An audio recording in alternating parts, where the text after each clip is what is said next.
Hey everybody, welcome back to another reaction video. Today we're checking out Farage on Britain's armed forces. Now this was a video that was recommended to me. Nigel Farage I know is very popular on the conservative side, especially over in Europe. I don't know too much about him because, well, I'm an American, but anybody who's against illegal immigration, I'm a fan of. And it seems like Farage is one of those guys. Let's check out this video. Let's see what it's about. Before we get into it, make sure to subscribe to my channel. Help me get to 1,000 subscribers. That'd be greatly appreciated. We all know that the effectiveness of our armed forces is nothing like it used to be. It took us 3 weeks and 1 day to send a single Royal Naval vessel down to Cyprus to defend an RAF base a couple of months ago. No, that's not good. The Conservatives hollowed out in their 14 years in government Britain's armed forces and reduced expenditure on our military. Well, Labour showed... Honestly, I am confused a bit with political parties in the UK. Like, I think I'm a conservative. I'm pro-military. And it seems like what he's describing as conservatives are not so much pro-military. I don't know. Inclination to change any of that, leading, of course, to the recent row with the resignation of the Defence Secretary and a Defence Minister. And it looks like nothing is going to change.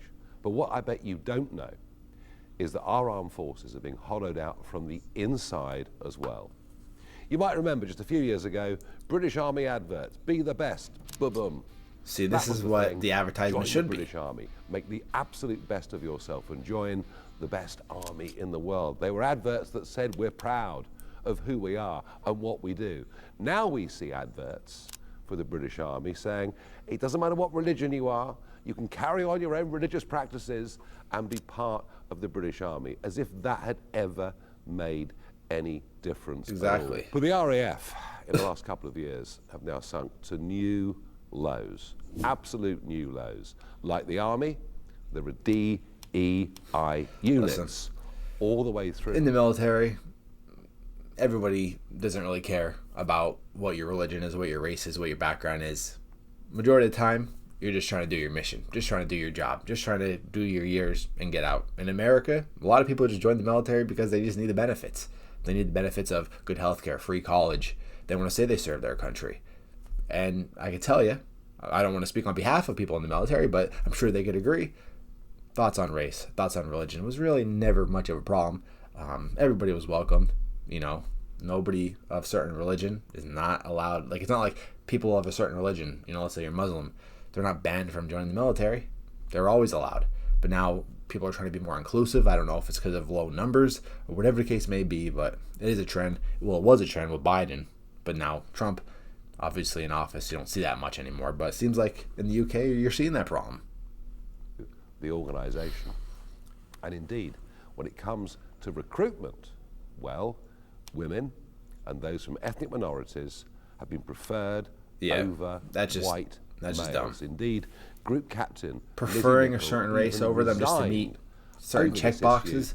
She thought operationally what she was being asked you're to setting do yourself up for failure. In terms of candidate selections was frankly not just wrong, but probably ought to be illegal.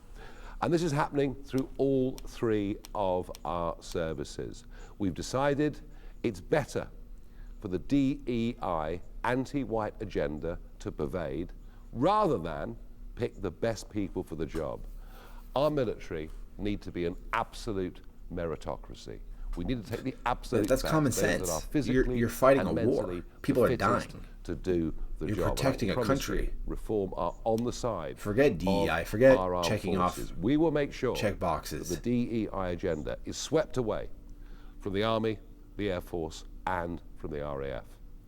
I talk about this and much else in my Substack post, which opened just a few days ago. All you need to do is find out more, get more facts. But yeah, I'll end the video there. But I agree. Why are you worried about DEI in the military? Why are you worried about certain quotas? Why are you worried about making sure a certain group's in? We're just, once again, checking the check boxes. This was literally a problem in America under Biden. We cared more about getting certain people in the military than actually just getting the best people in the military. All right, you want to have quotas in stuff that's not as important as the military, that's putting people's lives on the line, I guess go for it. But this is a military, this is a war. The strongest militaries in the world. RAF is up there. American military, the strongest military in the world. Why are we focusing on quotas? Now, this is, of course, based on the UK, so it seems like they're still having that issue. We don't have that issue in America anymore. People just join. If you don't want to join, you don't want to join. It's a volunteer military. It's the same way in the UK. I don't know why we got to meet quotas. I don't know why it's important.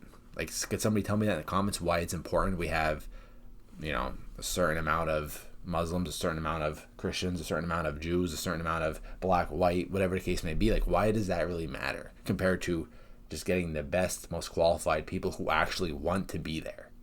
Why does that matter? Somebody explain. So he has a point. He definitely has a point on this video. And I don't know what the UK is going to be doing over the next couple of years. Him, Rupert Lowe, I guess are the two guys who I would say I'm more on the side of. Hopefully they get in. I don't know.